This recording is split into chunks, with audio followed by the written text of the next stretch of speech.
Assalamualaikum anak-anak, selamat pagi. Kita bertemu lagi dalam pembelajaran online dalam materi yang baru, yaitu menggambar ragam hias pada bahan kayu. Pada materi ini sebetulnya secara umum tidak berbeda dengan materi-materi sebelumnya yang membahas tentang ragam hias. Hanya saja pada materi kali ini kita secara spesifik akan mempelajari bagaimana menerapkan ragam hias pada bahan kayu. Secara tidak sadar kita sering melihat hasil olahan atau hasil dari penerapan ragam hias pada bahan kayu. Contohnya hiasan pada pintu dan jendela yang ada pada rumah adat bahkan di sekitar rumah kita. Kedua, motif hiasan yang kita temui pada senjata adat seperti gagang keris, gagang tombak, atau tameng.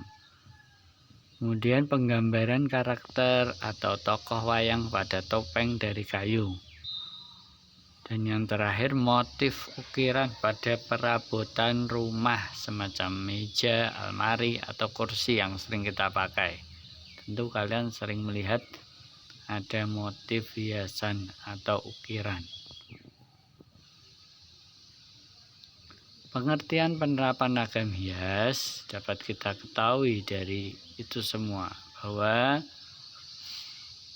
penerapan ragam hias pada bahan kayu adalah segala jenis aktivitas manusia dalam rangka membuat pola hiasan, corak maupun ornamen pada bahan kayu, baik itu kayu mentah maupun kayu olahan.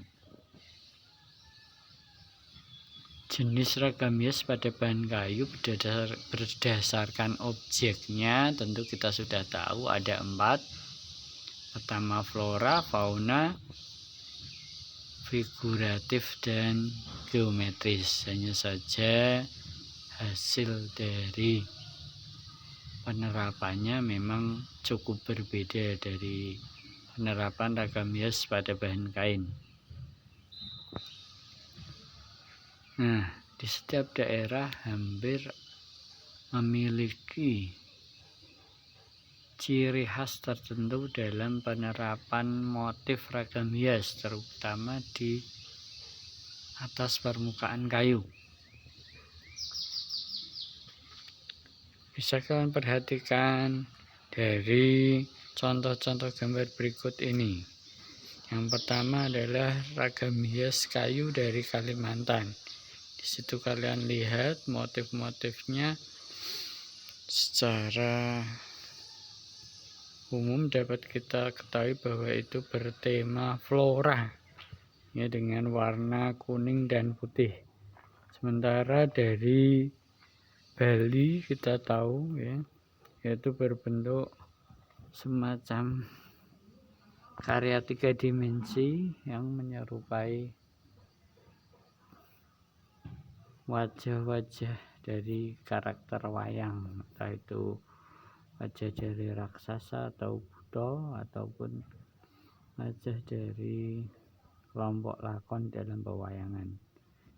Dan yang ketiga itu corak Jawa, ya, bisa kalian lihat itu adalah tokoh Semar, ya.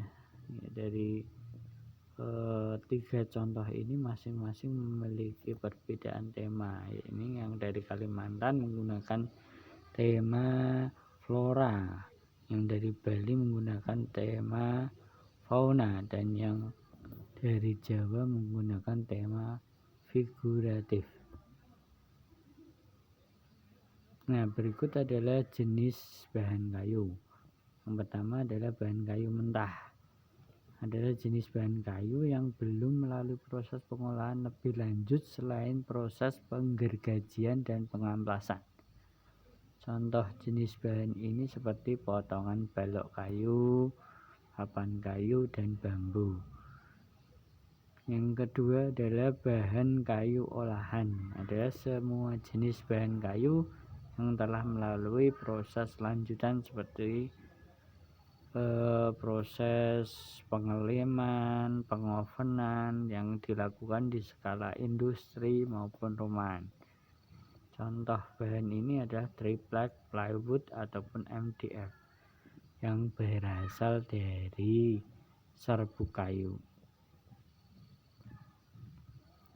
Nah, berikut contoh gambar-gambarnya. Ya, yang pertama itu contoh bahan kayu mentah. Itu ada kayu balok dari kayu jati, kemudian papan kayu dari jati Belanda. Kemudian contoh bahan kayu olahan itu adalah triplek, ya. Ya, sementara materi yang kita pelajari hari ini sampai di sini dulu. Kita akan lanjutkan materi penerapan ragam hias pada bahan kayu pada tahap selanjutnya pada minggu-minggu yang akan datang. Assalamualaikum warahmatullahi wabarakatuh.